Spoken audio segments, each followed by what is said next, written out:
आप सबको मेरा प्रणाम। मैं हूं रुद्रशेखर जोशी। केसरी नंदन आध्यात्मिक यूट्यूब चैनल में आप सबका स्वागत है। आज हम इस वीडियो में जानेंगे श्री शिव महिम्न स्तोत्र के श्लोक 36 से 43 तक का अर्थ, यानी आखिरी श्लोक तक अर्थ जानेंगे। 36वां श्लोक है, दीक्षादानम तपस्तीर्थम ज्ञानम यागादि क्रिया महिम्नस्तो पाठस्य कलाम नाहर्ति षोडशीम। पूजा, जप, तप, पाठ, अभिषेक, भजन, व्रत, उपवास, तीर्थ यात्रा ऐसे कई कार्य हैं जिन्हें प्रेम भाव से करने से पुण्य की प्राप्ति होती है। इन सभी का विश्लेषण तो यहाँ संभव नहीं, लेकिन संक्षेप में कहे तो सद्गुरु से दीक्षा लेकर उन्हीं के मार्गदर्शन से भगवान की भक्ति की तो मोक्ष प्राप्त होता है। दान के भी कई प्रकार है। अपने पास में जो पर्याप्त मात्रा में प्राप्त है उसे किसी व्यक्ति को थोड़ा बहुत दान दे, जिसका वह उपयोग कर सके। अगर उसने दुरुपयोग किया तो दान व्यर्थ होता है, इसलिए सत्पात्र दान देना चाहिए। छत्रदान, घृतदान, जलदान, भूदान ऐसे एक दो नहीं सैकड़ों दान है जो देने से पितर भी संतुष्ट होते हैं और उस दानी व्यक्ति को देह त्याग के बाद स्वर्ग की प्राप्ति होती है। जो ध्येय है, लक्ष्य है, उसे प्राप्त करने के लिए तप साधना उपयोगी होते हैं। तीर्थ स्नान या तीर्थ यात्रा की तो पाप का नाश होता है।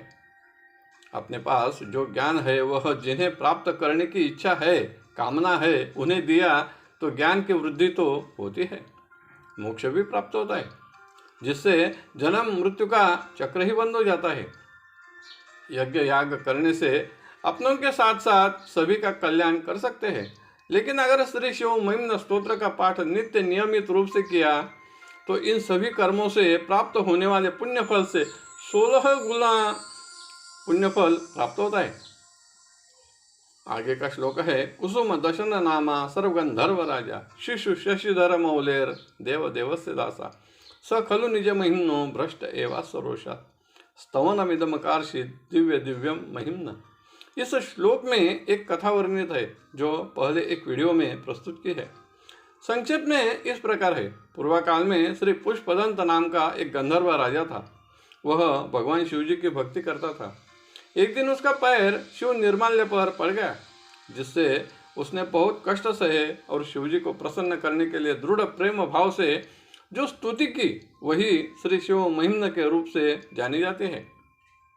आगे 48वां श्लोक है, सुर वर मुनि पूज्यम स्वर्ग मौक्षिक हेतुम पठति यदि मनुष्य प्रांजलिर नान्य चेता व्रजति शिव समीपम किन्नरे स्तूयमानम स्तवनमिदम मोघम पुष्पदंत प्रणीतम। अर्थात देव, ऋषि, मुनि इनके लिए यह स्तोत्र पूजनीय है। शिवजी तो पूजनीय है ही, इन्हीं के पूजन से स्वर्ग और मोक्ष प्राप्त होता है। अगर किसी भी व्यक्ति ने, भक्त ने दृढ़ प्रेम भाव से इस स्तोत्र का नित्य पठन किया तो देह त्याग के बाद उसे लेने के लिए शिवगण आते हैं और शिवजी का स्तवन करते हुए शिवलोक में ले जाते हैं। इतना श्रेष्ठ यह स्तोत्र है और पुष्पदंत जैसे श्रेष्ठ भक्त ने बड़े ही आर्त और प्रेम भाव से इसकी रचना की है। इसलिए इस स्तोत्र का नित्य पाठ करने वाले भक्त को तो शिवजी का सानिध्य प्राप्त होता ही है। आगे का 39वां श्लोक है, असमाप्तमिदम स्तोत्रम पुण्यम गंधर्व भाषितम अनौपम्यम मनोहारी शिवम ईश्वर वर्णनम। अर्थात शुरू से अंत तक यह स्तोत्र पुण्य प्रदान करने वाला है। यह श्री पुष्पदंत ने रचा है। शिव भक्तों के लिए तो यह बहुत ही आनंद और सुख प्रदान करने वाला है। शिखरिणी छंद में की गई इसकी रचना है। इसी के अनुसार गायन स्वर में धीरे और शांत चित्त से इसका पाठ किया तो मन को आनंद तो प्राप्त होता ही है, क्योंकि शुरू से अंत तक हर शब्द में शिवजी की ही स्तुति है। 40वां श्लोक है, इत्तेषा वाङ्मयी पूजा श्रीमत् शंकर पादयो अर्पिता तेने देवेश प्रियतान में सदाशिव। अर्थात शिवजी यह स्तोत्र की रचना करके स्वयं के मुख से बोलकर आपके चरणों पर अर्पित की है। आप मेरा कल्याण करें, क्योंकि आप तो भक्तों के कल्याण करने वाले ही है। 41वां श्लोक है, तव तत्वम न जानामि कीदृशोऽसि महेश्वर यादृशोऽसि महादेव तादृशाय नमो नमः। अर्थात हे भगवान शिव जी, मैं तो एक सामान्य भक्त हूँ, आपके श्रेष्ठता का वर्णन पूर्ण रूप से नहीं कर सकता। यानी मैं आपको पूर्ण रूप से जान नहीं सकता, इसलिए मैं आपको पूर्ण रूप से जानने की कोशिश करने से तो आपको दृढ़ भाव से स्वीकार करता हूँ। इसलिए आप जैसे भी हो मेरे लिए वंदनीय हो, इसलिए मैं आपको बार बार प्रणाम करता हूँ। 42वां श्लोक है, एक कालम द्विकालम व त्रिकालम यः पठेन्नरः सर्व पाप विनिर्मुक्त शिवलोके महीयते। हम सभी तो सांसारिक भक्त है, संसार करते करते भगवान की भक्ति करते हैं। इसलिए जब भी समय मिले, जैसा कम या ज़्यादा समय मिले, इस शिव महिम्न स्तोत्र का पाठ करें। इसलिए कहा है, जो भक्त इसका पाठ सुबह यानी एक बार, दोपहर यानी 2 बार और त्रिकाल यानी सुबह, दोपहर और संध्या काल में इसका पाठ करना चाहिए। ऐसा करने से सभी पाप नष्ट हो जाएंगे और अंत में देह त्याग के बाद शिवलोक प्राप्त होगा।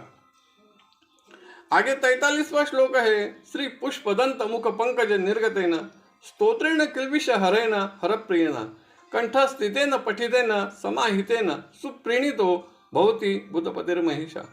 अर्थात श्रेष्ठ भक्त श्री पुष्पदंत जी के मुख कमल से निकला हुआ यह स्तोत्र का पाठ जो भक्त दृढ़ प्रेम भाव से कंठस्थ करके यानी याद करके जो करता है, उस पर सभी देवों के देव महादेव, सभी प्राणियों के स्वामी महेश प्रसन्न होते हैं और उस भक्त की सभी कामनाएं पूरी करते हैं। आगे लिखा है, इति श्री शिव महिम्न स्तोत्रम संपूर्णम। अर्थात यहाँ श्री शिव महिम्न स्तोत्र पूर्ण हुआ। मैंने मेरी अल्प बुद्धि से इस स्तोत्र का अर्थ कहने का प्रयास किया है। आपको पसंद आया तो जरूर लाइक करें, शेयर करें और वीडियो के नीचे सब्सक्राइब शब्द पर जरूर क्लिक करें। अगर आपने सब्सक्राइब किया तो इस श्री शिव महिम्न स्तोत्र के सभी भाग आपको तुरंत एक साथ प्राप्त हो जाएंगे, इसलिए सब्सक्राइब करना न भूलें। धन्यवाद। नमस्कार। जय केसरी नंदन।